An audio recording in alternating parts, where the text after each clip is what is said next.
ഹരേ കൃഷ്ണ. നമുക്കിന്നിനിയും 42ാമത്തെ ദശകമാണ് നോക്കുവാനുള്ളത്.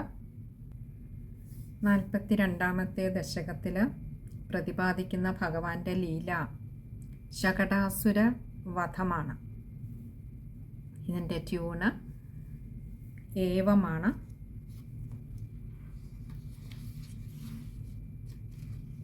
കഴിഞ്ഞ ദശകത്തിൻ്റെ അതേ ട്യൂണാണ്. ഇതിൻ്റെ വൃത്തം എന്ന് പറയുന്നത് വംശസ്ഥമാണ്. നമുക്ക് ആദ്യത്തെ ശ്ലോകത്തിലേക്ക് കടക്കാം.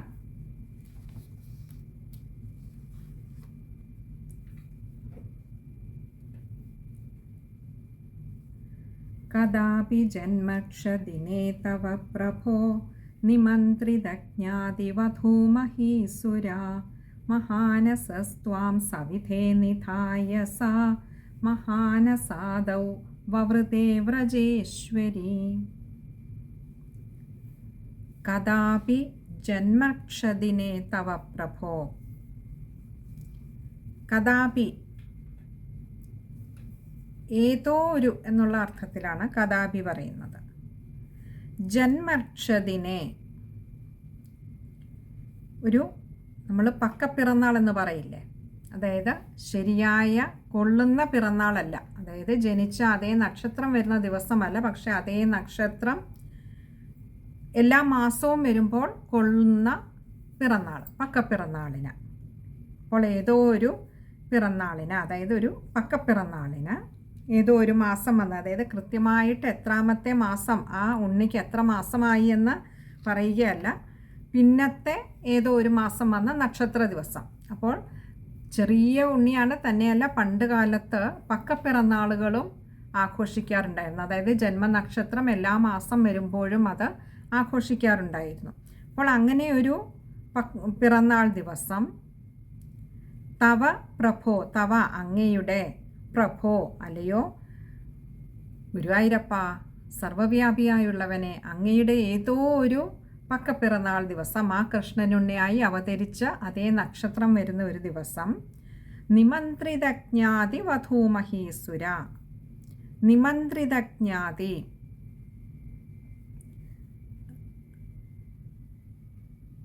അവിടെ കുറേ ആളുകൾ, ധാരാളം ആളുകൾ, വധൂമഹീസുര സ്ത്രീകളും പുരുഷന്മാരും ഒക്കെയായിട്ട് ക്ഷണിക്കപ്പെട്ടതായിട്ടുള്ള നിമന്ത്രിതജ്ഞാതി വധൂ മഹീസുര, സ്ത്രീകൾ, പുരുഷന്മാർ, മഹീസുര എന്ന് പറഞ്ഞാൽ ബ്രാഹ്മണർ. അപ്പോൾ ബന്ധുക്കളായിട്ട് ധാരാളം ആളുകൾ വന്നിട്ടുണ്ട്.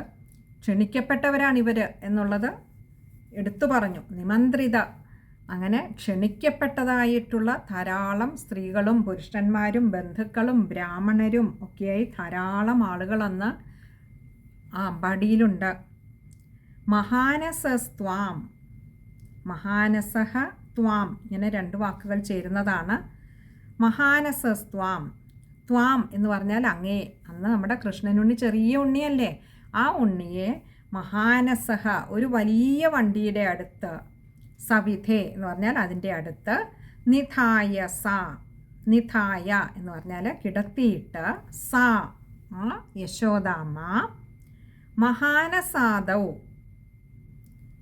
മഹാനസം എന്നുള്ളതിന് അടുക്കള എന്നും അർത്ഥമുണ്ട്. വലിയ വണ്ടിക്കും മഹാനസ എന്ന് പറയും. മഹാനസം എന്ന് പറഞ്ഞാൽ അടുക്കള എന്നും അർത്ഥമുണ്ട്. അപ്പോൾ രണ്ടാമത്തെ മഹാനസാദൗ, അവിടെ അടുക്കളയിലും മറ്റും നടന്ന, വവൃതേ വ്രജേശ്വരി. വവൃതേ എന്ന് പറഞ്ഞാൽ അവിടെ നടന്ന് പലതും ചെയ്തുകൊണ്ടിരിക്കുകയായിരുന്നു, ഓരോരോ പ്രവൃത്തികളിൽ ഏർപ്പെട്ടുകൊണ്ട് മുഴുകിക്കഴിയുകയായിരുന്നു അവിടെ അന്ന്. എന്താ, ഈ വരുന്നവർക്കൊക്കെ എല്ലാം ഭക്ഷണവും എല്ലാം ഒരുക്കി കൊടുക്കണ്ടേ. അപ്പോൾ ഇതിൻ്റെ എല്ലാം മേൽനോട്ടം, ധാരാളം ആളുകളുണ്ട് അന്ന് അമ്പാടിയിൽ യശോദാമ്മയ്ക്ക് സഹായത്തിന്, അല്ലേ, നാട്ടുരാജാവാണ് നന്ദഗോപർ, അതുകൊണ്ട് തന്നെ ധാരാളം ആളുകൾ സഹായത്തിനുണ്ട്.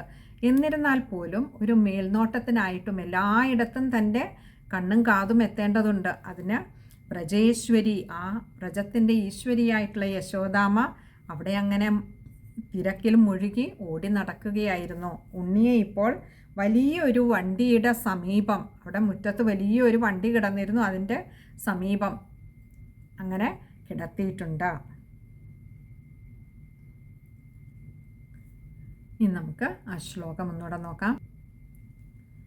കഥാപി ജന്മക്ഷദിനേ തവ പ്രഭോ നിമന്ത്രിതജ്ഞാതിവധൂമഹീസുരാ മഹാനസസ്ത്വാം സവിധേ നിധായ സാ മഹാനസാദൗ വവൃതേ വ്രജേശ്വരീ. ശ്ലോകം വായിക്കുമ്പോൾ ശ്രദ്ധിക്കേണ്ട കാര്യങ്ങൾ, പൊതുവെ തെറ്റിക്കുന്ന ഒരു കാര്യമാണ് ജന്മക്ഷദിനെ. അവിടെ കായും ഷായും കൂടി ചേരുന്നതാണ്. പലപ്പോഴും വായിക്കുമ്പോൾ ഷാ മാത്രമാവും വായിക്കുക. അത് വളരെയേറെ ശ്രദ്ധിക്കേണ്ട ഒരു കാര്യമാണ്. പിന്നെ രണ്ടാമത്തെ പദം നിമന്ത്രിത ജ്ഞാതി വധൂ മഹീസുര, അത് കഴിയുന്നതും ചേർത്ത് തന്നെ ആ വരികൾ വായിക്കേണ്ടതാണ്. പിന്നെ നമ്മൾ പറഞ്ഞു മഹാനസസ്ത്വം മഹാനസാദൗ, അത് രണ്ടും തമ്മിലുള്ള വ്യത്യാസം പറഞ്ഞിരുന്നു. ഇത്രയും കാര്യങ്ങളെ അതിനകത്ത് ആ ഒരു ശ്ലോകത്തിൽ ശ്രദ്ധിക്കേണ്ടതുള്ളൂ. ഇനി അടുത്തത് രണ്ടാമത്തെ ശ്ലോകമാണ്. തതോ ഭവത്രാണ നിയുക്ത ബാലക പ്രഭീതി സംക്രന്ദന സങ്കുലാരവൈ വിമിശ്രമശ്രാവി ഭവത് സമീപത പരിസ്ഫുടദ്ദാരു ചടച്ചടാരവ. തതോ ഭവത്രാണ നിയുക്ത ബാലക. തതഃ എന്നിട്ട് അനന്തരം ഭവത്രാണ നിയുക്ത ബാലക പ്രഭീതി സംക്രന്ദന സങ്കുലാരവൈ. ഭവത്രാണ അങ്ങയുടെ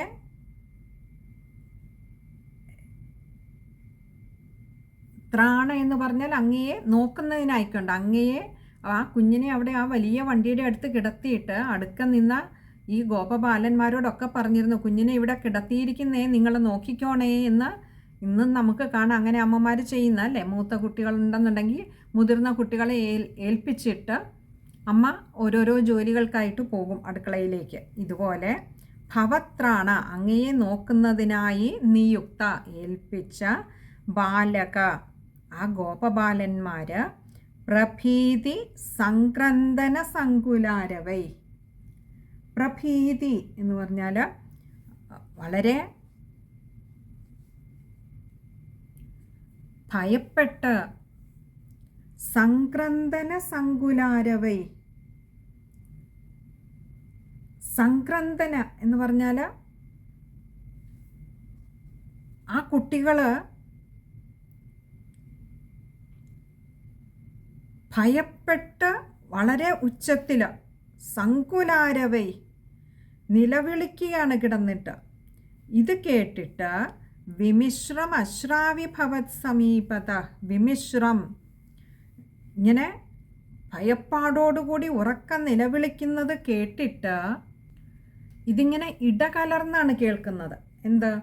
ഈ കുട്ടികളുടെ ഭയപ്പാടോടുകൂടിയുള്ള ഈ നിലവിളികൾ ഇങ്ങനെ ഇടവിട്ടിങ്ങനെ കേൾക്കുകയാണ്. അതായത് കുട്ടികളുടെ ആ ശബ്ദം പോലും പുറത്തേക്ക് വരുവാൻ ഭയപ്പെട്ട് നിൽക്കുന്നതായി തോന്നും. അത്രമാത്രം ഭയന്നിട്ട് കുട്ടികൾ വല്ലാതെ ഇടയ്ക്കിടെ അങ്ങനെ നിലവിളിക്കുകയാണ്. അങ്ങനെ ഇടകലർന്ന ആ നിലവിളി ശബ്ദം കേട്ടപ്പോൾ വിമിശ്രം അശ്രാവി, അശ്രാവി എന്ന് പറഞ്ഞാൽ കേട്ടിട്ട്, നോക്കൂ, വിമിശ്രം അശ്രാവി രണ്ട് വാക്കുകൾ ചേരുന്നതാണ് വിമിശ്രം അശ്രാവി. ഭവത് സമീപത അങ്ങയുടെ, ഭവത് സമീപത അരികത്ത് വന്നിട്ട്, അങ്ങയുടെ അടുത്ത് നിന്നും ആണ് ഈ കുട്ടികൾ.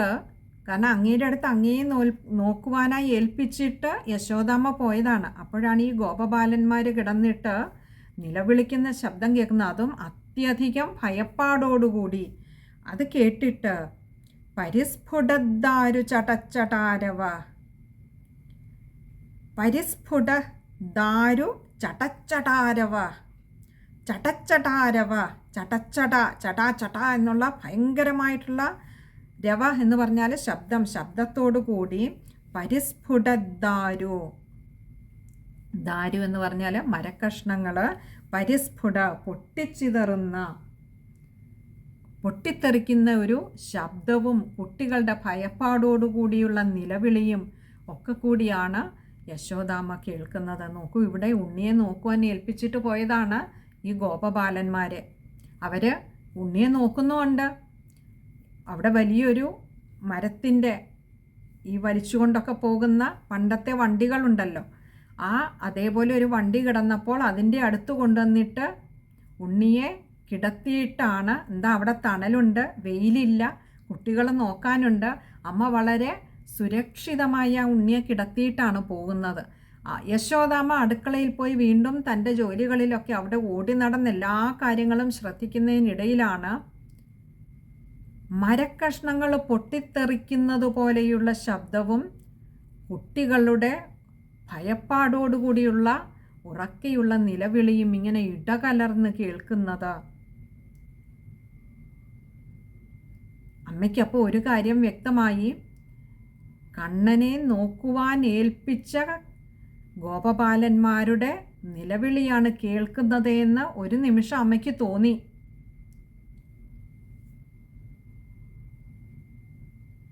അടുത്തത് എന്താണ് സംഭവിച്ചതെന്ന് നമുക്ക് അടുത്ത ശ്ലോകങ്ങളിൽ കാണാം. ഈ ശ്ലോകം നമുക്കൊന്നുകൂടി നോക്കാം. തതോ ഭവത്രാണ നിയുക്ത ബാലക പ്രഭീതി സംക്രന്ദന സങ്കുലാരവൈ വിമിശ്രമശ്രാവി ഭവത് സമീപത പരിസ്ഫുടദ്ദാരു ചടച്ചടാരവ. ശ്ലോകം വായിക്കുമ്പോൾ ശ്രദ്ധിക്കേണ്ട കാര്യങ്ങളാണ്. ആദ്യത്തെ പാദത്തിൽ നിന്നും തുടങ്ങി രണ്ടാമത്തെ പാദം മുഴുവനായും വരത്തക്ക വിധത്തിൽ വലിയൊരു സമസ്തപദമാണ് കൊടുത്തിട്ടുള്ളത്. ഭവത്രാണ നിയുക്ത ബാലക പ്രഭീതി സംക്രന്ദന സങ്കുലാരവൈ. അതത്രയും കഴിയുന്നതും ചേർത്ത് തന്നെ വായിക്കുക. നമുക്ക് ആദ്യത്തെ ഒരു വാക്ക് തതോ എന്നുള്ള ഒരു വാക്ക് കഴിഞ്ഞിട്ട് ഒന്ന് നിർത്തി ശ്വാസമെടുത്തിട്ട് ബാക്കി മുഴുവനും കൂടെ കഴിയുന്നതും ചേർത്ത് തന്നെ വായിക്കുക. വായിക്കുമ്പോൾ സങ്കുലാരവൈ അവിടെ വിസർഗമുള്ളത് കൊണ്ട് പകുതി ഹകാരത്തിൽ വായിച്ചു നിർത്തുക. ഭവത്രാണ നിയുക്ത ബാലക പ്രഭീതി സംക്രന്ദന സങ്കുലാരവൈ. ഇങ്ങനെയാണ് വാക്കുകൾ വരുന്നത്. അതുകൊണ്ട് നമ്മൾ ചേർത്ത് വായിക്കാൻ, ഇങ്ങനെ ചെറിയ വാക്കുകൾ അറിഞ്ഞാൽ അത് ചേർത്ത് വായിക്കാൻ വലിയ ബുദ്ധിമുട്ടുണ്ടാവില്ല എന്നുള്ളത് കൊണ്ടാണ് അങ്ങനെ പറഞ്ഞിരുന്നത്. പോരായെങ്കിൽ വലിയൊരു വാക്കായിട്ടാണ് അത് കൊടുത്തിരിക്കുന്നത്.